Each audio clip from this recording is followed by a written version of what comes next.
Shastras, there are 5 types of depths always influencing all the living beings who are conditioned in this material world. Namely, the depth of the demigods, Devarin, namely the depth of the forefathers and ancestors, Pitririn, namely the depths of great sages of yore and antiquity, namely that is also known as Rishirin, and then the depths of the other human beings, other fellow human beings known as Manavrin, and then the depth or obligation to other living beings who are not in the human species, like animals, beasts, aquatics, etc., known as Bhutrin. These are the 5 types of obligations which, or these are the 5 types of depths that any human being who has become embodied within this human body has to fulfill, He has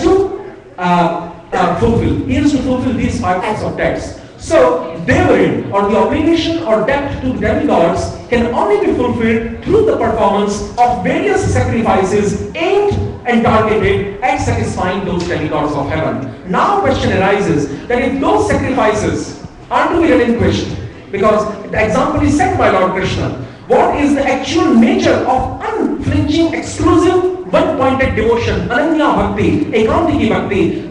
The nature of that pure devotion is revealed by the Lord through this pastime. By stopping the sacrifice of Indra and by making a sacrifice to Giriraj Govardhan Hill, who is none other than Shri Krishna personified.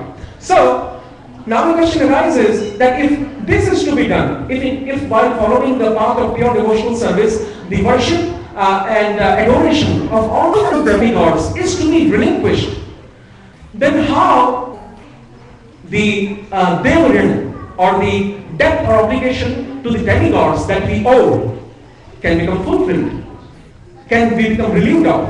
So the answer is given by Narad Mahamuni in Srimad Bhagavatam, 7th canto of Srimad Bhagavatam. While stating to Maharaj Yudhishthir, Narad Muni says, Devarshi bhutapta nrinam pitrinam nakinkaro nayam rini charajan sarvatmanaya sharanam sharanyam tato mukundam parihritya karatam. Devarshi bhutapta nrinam pitrinam. By performing single-minded devotion exclusively devoted to the lotus feet of Lord Krishna, not only one becomes relieved of the debt that he owes to demigods, but he becomes relieved ultimately up to the last extent, he becomes relieved of all the 5 types of debts. Devarin, Rishirin, Bhutrin means the Devarin, Rishirin, Bhutrin, Apta means the Manavrin and the Pitririn. All the 5 types of obligations he becomes relieved of. Devarshi bhutapta nrinam pitrinam nayam rini na kinkaro charajan. He doesn't anymore remain obligated to anyone. Nayam rini. He doesn't remain obligated to anyone if he worships the personality of Godhead Shri Krishna with one-pointed devotion, only concentrated, only focused on Him, the absolute truth. So Nayam Rini Naking Karoyam Charajan, and he doesn't remain servant of anyone else except the Lord. He doesn't remain servant of either the demigods or the forefathers of other fellow human beings, of other species, or of the sages, or anyone, any other living entity. He only remains as the servant of the personality of Godhead. Nakinkaro nayam charadam sarvatmanaya sharanam sharanyam tato mukundam parihritya kartam. One who has through all the faculties of body, mind, speech and soul, one who has surrendered to the lotus feet of the personality of Godhead Shri Krishna, Sarvatmanaya Sharanam Sharanyam, one who has completely surrendered unto the Lord without putting forth any conditions on his behalf, from his side. Sarvatmanaya Sharanam Sharanyam, Tato Mukundam Parihritya Kartam. He doesn't have any other obligation, any other prescribed duty to perform. If he wants to perform, that is okay, that is an extra word, but he is not bound by any types of laws, even by the laws of karma marg, jnana marg, yoga marg, or any other law of any other such path, or the various types of laws injected by different types of scriptures, Vedic literatures. He doesn't remain bound by any such law, except for one law, and that is to devote more and more into the personality of Godhead. Tato mukundam parihritya kartam. So just in order to reveal the true nature of this pure devotional path, the Lord has made the fellow Vrajavasis, the fellow Vrajavasi associates of his, like Nand Maharaj, Yashoda, Upananda, Sunanda, Sridam, Subal, Madhumangal, all the fellow eternal associates of Lord Krishna in his eternal pastimes of Brajbhumi, Brajlila, he has made them instrumentals for the performance and display of these pastimes.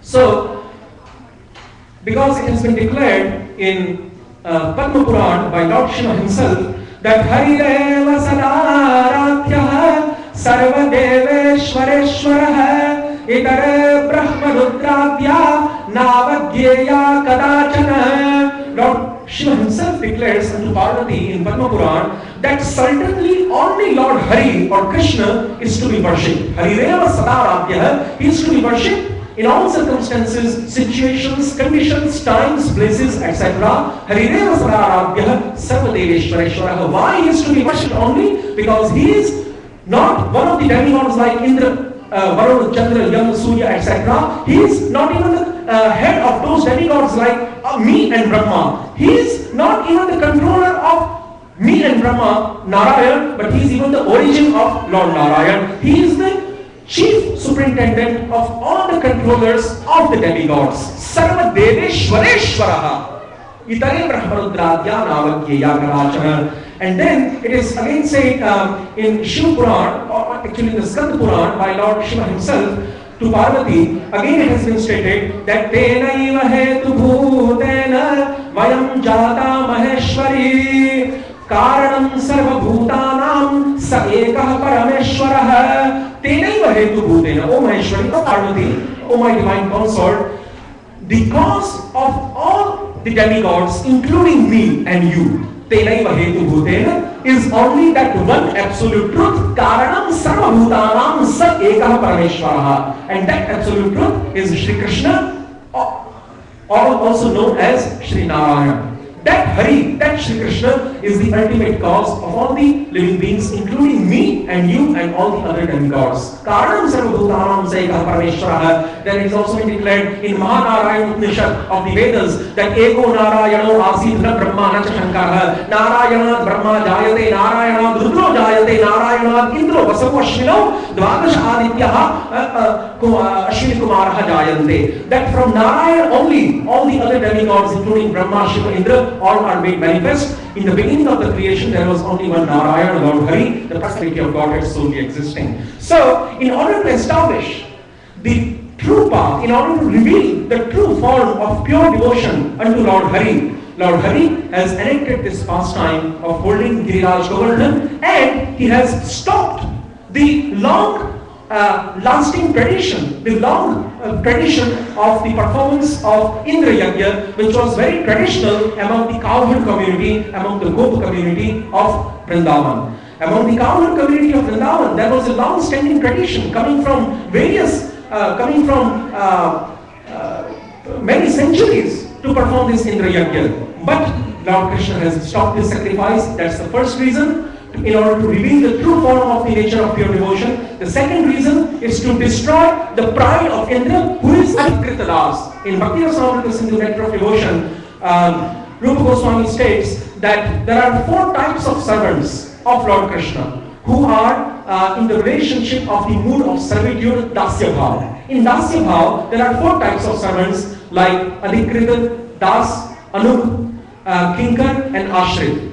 He is mentioned that the servants of Lord who are imbued with the mood of servitude, Dasya Bhav, are 4 types. So the demigods headed by Indra, they are considered, they are put into the category of Adhikrita Das. Among the 4 categories, Adhikrita, Anuga, Ashrit and Kinkar, the demigods, the devatas of heaven, are put into the category of Adhikrita Das. Adhikrita Das means that they are also servants of Lord Narayana, who is the only absolute truth existing. Monotheism, because Vedas have stated monotheism. Ekam Brahma na dvitiyosti kaschit. There is only one absolute truth, para Brahma. There is no one else, no second than him. So all these other devatas who are forming the cabinet of the administration of the personality of Godhead, Lord Narayan, these devatas are his Adhikrita Dasas. They are his servants, but special type of servants, means that they are empowered by this personality of Godhead in order to regulate, supervise and carry out many specific duties in the administrative process of this mortal world. In the administrative process of this mortal world, the demigods have been assigned the duty to carry out specific functions, and for that purpose they have been assigned many supernatural powers solely coming from Lord Narayana. But if the demigods sometimes forget their position, their menial position, and they consider themselves to be the absolute truth, then the Lord punishes them, chastises them, and reveals to them their real status. Indraman Bhangalila. So that is the first purpose.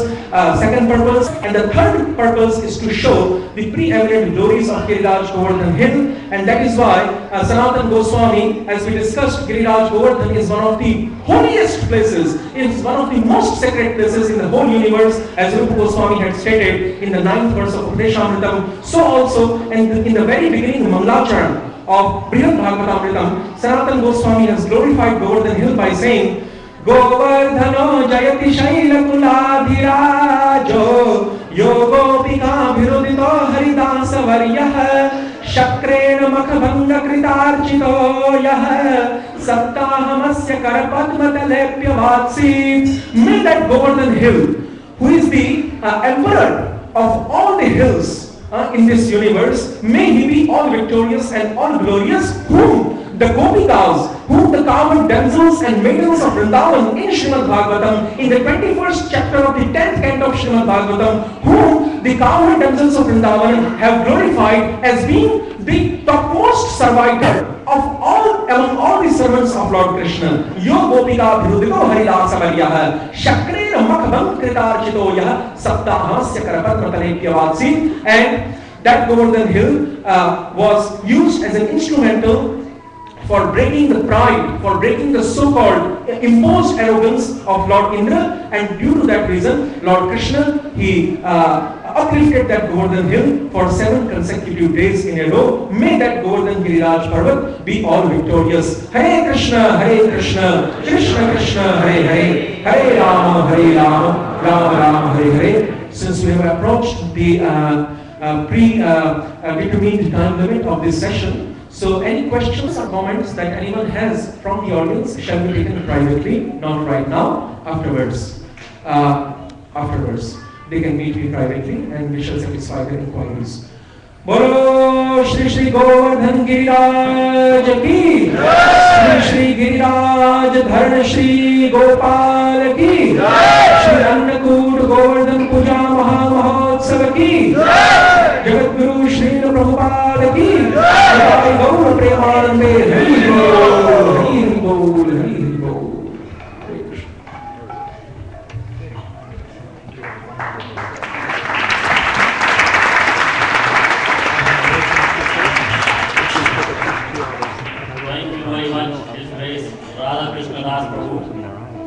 You find it interesting to know Radha Krishna Das Prabhu had his 22nd birthday yesterday.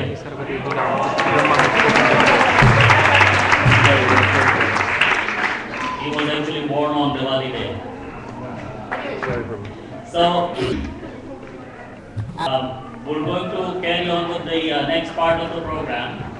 Please, before making a move, understand what is going to be happening. There's going to be 3 aartis going on here simultaneously. One on the altar, one to the Ram, Lakshman, Sita, Hanuman altar over here, and one in the middle of the temple room to the Govardhan here.